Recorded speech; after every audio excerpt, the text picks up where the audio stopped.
இதான் எங்கள் பாட்டி வீடு. இங்கே நிறைய பிளான்ஸ் இருக்குது.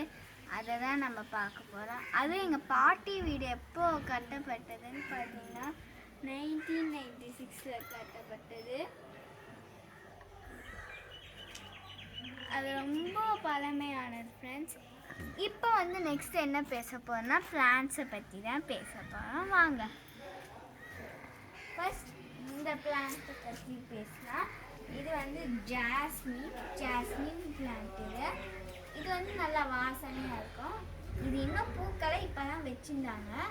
நெக்ஸ்ட் பப்பாயா மரம். நிறைய பப்பாயா பழுத்து இருக்கு, பட் இன்னும் அது பழுக்கல. அது ரொம்ப டேஸ்டியாக இருக்கும். அண்ட் இந்த செடி இது என்ன செடின்னு உங்களுக்கே தெரிஞ்சிருக்கும்னு நான் நினைக்கிறேன். இதுதான் இங்கே பாதி இது இருக்கு. இங்கே ஃபுல்லாகவே இதுதான் இருக்கும். நெக்ஸ்ட் இதுவும் அதே மாதிரி தான். இது நல்லா ரெட்டாக இருக்கும், ஆரஞ்சாக இருக்கும். இது சப்போட்டா மரம். சப்போட்டா மரம் நம்மளுக்கு எல்லாம் தெரியும், நல்லா ஸ்வீட்டாக இருக்கும், செம்மையாக இருக்கும்.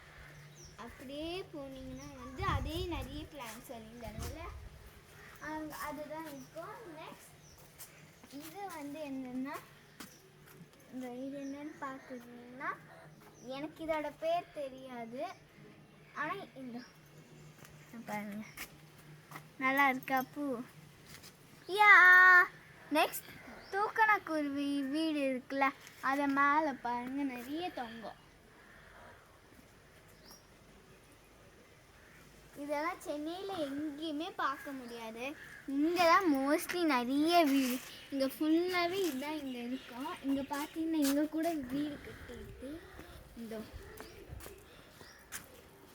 இதுதான் தூக்கணாங்குருவி வீடு. இல்லை நல்லா கட்டியிருக்கு. இந்த மாதிரி கூட நம்ம கட்ட மாட்டோம். இதே தான் அங்கேயும் கட்டியிருக்கு. அந்த வீட்டில் இருக்கு இல்லையா, அங்கேயும் கட்டியிருக்கு. இது நல்லா செம்மையாக பச்சை பயிராக இருக்கும். நாங்கள் இப்போ இன்னொரு ஊர் இருக்குது பெருமாள்பட்டி, அங்கேயும் நல்லா பச்சையாக இருக்குது. வரும்போது எல்லா செடிங்களுமே பார்த்து செம்மையாக இருக்கும். நான் இன்னொரு இடத்துக்கு கூப்பிட்டு போகலாம் வாங்க.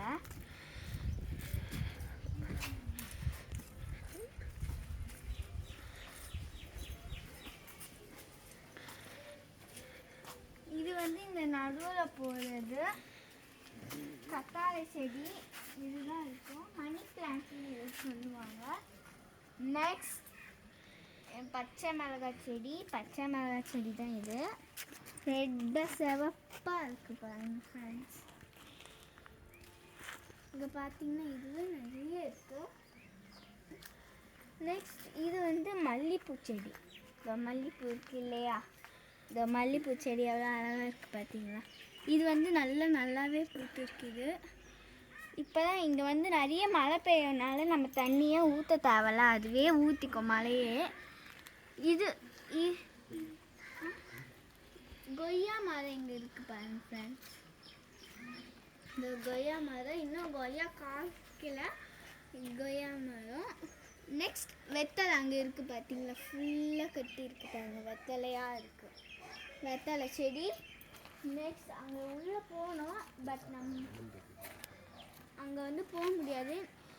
நிறைய பாம்புங்களாக இருக்கனால இங்கே போக முடியாது.